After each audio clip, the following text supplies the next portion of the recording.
Week 20 was a very impactful one for multiple fights, whether it be in the Drivers' Championship or the Constructors' Championship. So let's rank those teams. As always, I'm your host Chase Morocco, and these are the Chase Me F1 Power Rankings. And this week, rounding out the bottom of the list, yet again, is HAAS. So here we are again, HAAS. They rounded out the bottom of the timing sheets in qualifying as usual. And I mean, they didn't come P19 and 20 this week because there were 2 DNFs. So you had Mazepin in 18th and Mick somehow finished above George Russell in 16th. But Nikita was still 2 laps off of the pace and Mick was still a lap off of the pace. Those cars are painfully slow, and I'm starting to feel bad for the both of them.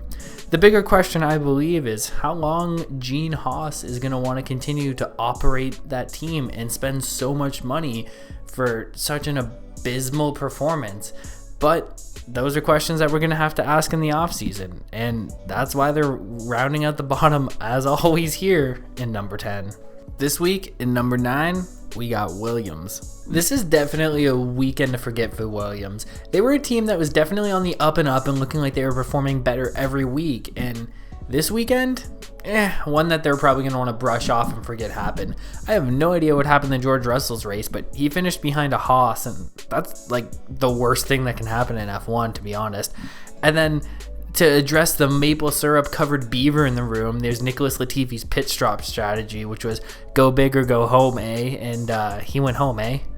Poor guy got sent packing on that long stint on the mediums. He was one of a few tire blowouts, but his was probably the most drastic. Dude was driving on rims for a little bit.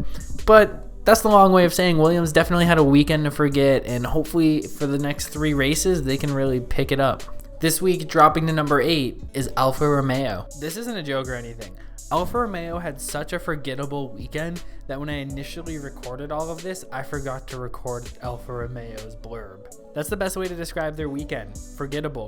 Giovinazzi started in 18th and worked his way up to 15th, while Kimi started in 16th and ended up in 14th. And that was really due to the fact that there was a few DNFs, and not really due to the fact that they worked their way up through the field, but again, more due to the DNFs. I really believe this team is just trying to make it through the year, show Kimi off in a nice fashion, and just really hit 2022 running with Bottas and their new rookie driver. This one is quite the fall from grace. Coming in at number 7, AlphaTauri.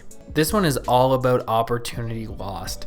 Pierre inherited P2 on the starting grid due to Max and Bottas both receiving grid place drops due to not obeying yellow flags, and Tsunoda was starting in P8. And you know what they did? They finished outside of the points in P11 and P13. They did not do any favors for AlphaTauri, while their rival Alpine scored a bunch of points for their team, with Fernando getting on the podium and Esteban scoring points. It was not a good weekend for AlphaTauri. It was a close battle between them and Alpine, and they still may be able to pull something out of the hat to win this battle, but they definitely hurt their chances this weekend, and that's why they suffered such a massive drop in these rankings. This week, coming in 6th, McLaren.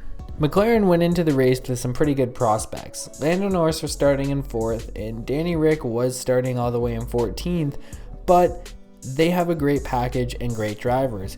Lando sent it off the starts, making contact with his former teammate Carlos Sainz and puncturing his tire.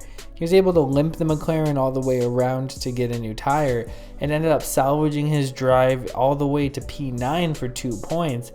But even in his post-race, he himself said he was disappointed with the drive.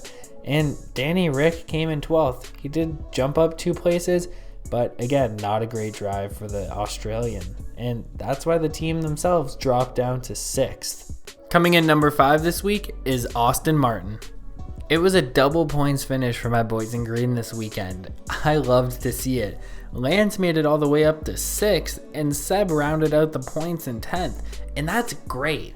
I'm not really going to go deep into their statistics and go more from a fan point of view, and it was great to see that level of progress from both drivers. You can almost pencil Seb in for a good drive every weekend, and he's getting the most out of that car, but it was really nice to see what Lance was able to do with it this weekend, and it looks really strong going into these last 3 races, and if they can carry this momentum forward into 2022, who knows, we might be sniffing around 3rd in the championship again.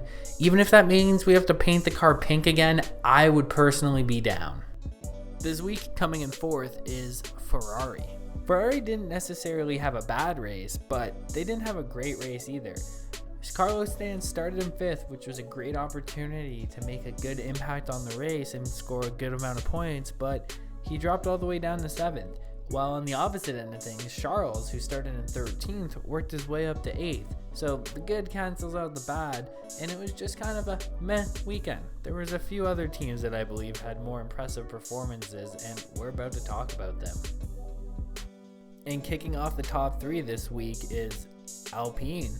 Now, I know I'm probably always pronouncing that team's name wrong, so I'm sorry, but this is a team I don't feel like I give any love to, and it's about time.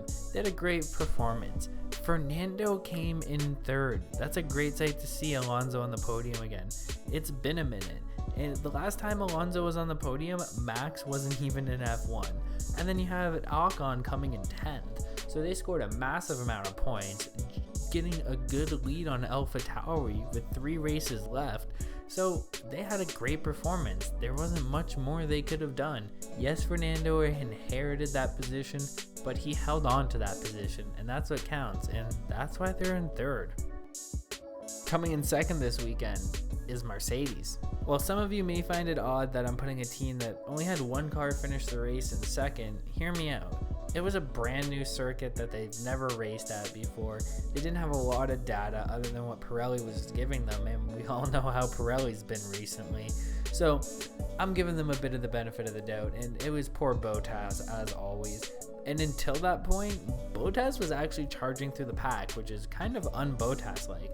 And I mean, what more can I say about Lewis Hamilton other than he has great pace. He was a great driver. He looks like he's driving on rails sometimes. It looks like you put the video game AI at 100% and just watch it go. So that's why they're in 2nd. Yeah, Bottas kind of crapped out, but Lewis winning the race really helped Mercedes in the constructors battle and really helped himself in the drivers battle. So that leaves us with our number 1 team, Red Bull. I mean, there's not much more you could have really asked from a team.